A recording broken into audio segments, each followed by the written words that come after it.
atau melihat begitu ya Pak, 8 multifinance yang memang belum memenuhi ketentuan modal yang diakui OJK ini sekarang tengah menjadi incaran dari investor asing. Nah, terkait dengan upaya untuk pemanduan modal dan mungkin potensi atau peluang bagi investor asing untuk masuk ke Indonesia, Anda sendiri melihatnya seperti apa?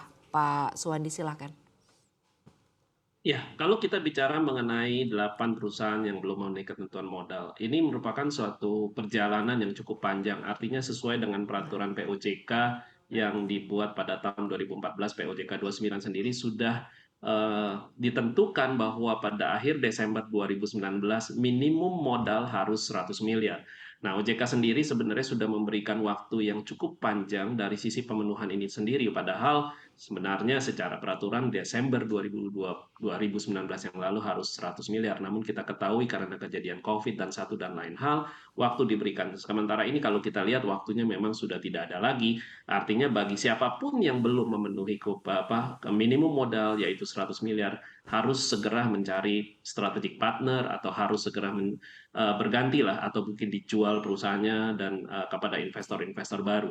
Dan kita melihat 2-3 tahun terakhir ini, bahkan setelah COVID begitu banyaknya investor-investor dari beberapa negara, khususnya misalnya kita coba highlight Korea, begitu banyak sekali perusahaan Korea masuk menjadi strategic investor bagi perusahaan-perusahaan yang membutuhkan tambahan modal dan banyak yang diincar sebenarnya lebih banyak kepada perusahaan-perusahaan pembiayaan yang bermain di retail financing. Retail financing ini sebenarnya adalah yang bermain di pembiayaan roda 4 dan roda 2. Kenapa para investor tertarik di pembiayaan roda 4 dan roda 2?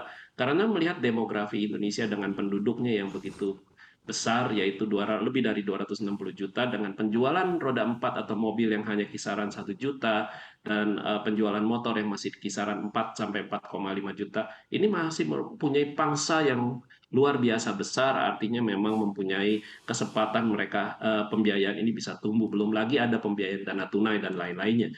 Dan ada beberapa investor juga yang memang berminat, yang tadinya memang mereka masuk di pinjaman online atau fintech, mereka masuk di pembiayaan, perusahaan pembiayaan di mana mereka merasa bahwa mungkin akan lebih fleksibel, lebih lebih leluasa mereka memberikan pinjaman dengan konsep buy now pay later atau BNPL. Nah, ini menjadi beberapa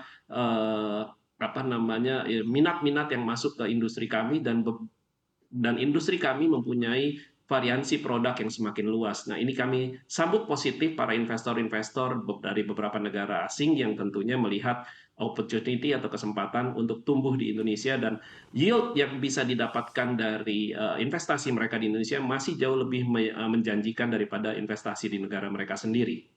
Baik Pak Suwandi, tapi seiring dengan kemungkinan banyaknya artinya investor asing yang tertarik begitu ya Pak dengan bisnis atau pembiayaan multifinance yang ada di Indonesia.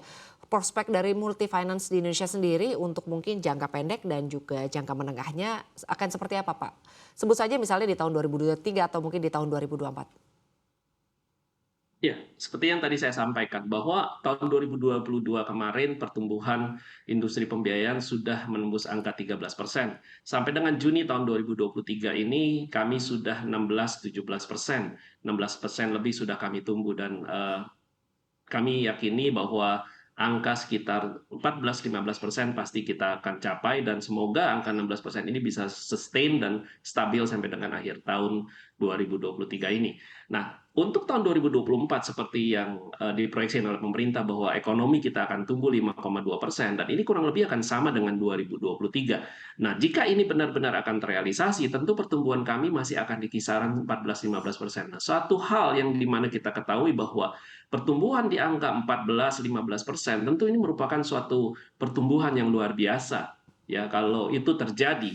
Namun demikian kita juga harus menyikapi bahwa kehati-hatian akan pertumbuhan ini sendiri untuk menjaga kualitas portofolio perusahaan pembiayaan terus terjaga dan mempunyai kualitas yang baik.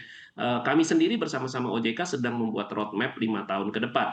Nah, roadmap ini tentu akan kami buat dengan asas kehati-hatian good corporate governance. Dan angka 15% merupakan satu pertumbuhan yang positif dan bagus, tapi kita juga mengatakan bahwa 5 sampai dengan 10 pertumbuhan saja sudah cukup baik buat industri kami. Baik, lalu kalau menurut API sendiri untuk ekspektasi APPI ya terhadap para investor artinya pemain baru di dunia multifinance ini seperti apa Pak Suwadi?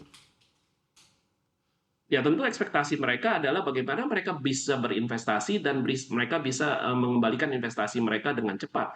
Nah, mengembalikan investasi mereka dengan cepat adalah bagaimana yield atau bagaimana return on investment yang mereka lakukan di Indonesia ini bisa dengan cepat dapat terrealisasi adalah yang saya sampaikan tadi bahwa investasi di Indonesia ini masih menjanjikan yield yang tinggi atau return yang tinggi. Nah, ini suatu hal yang membuat daya tarik tersendiri investasi di Indonesia khususnya di industri pembiayaan.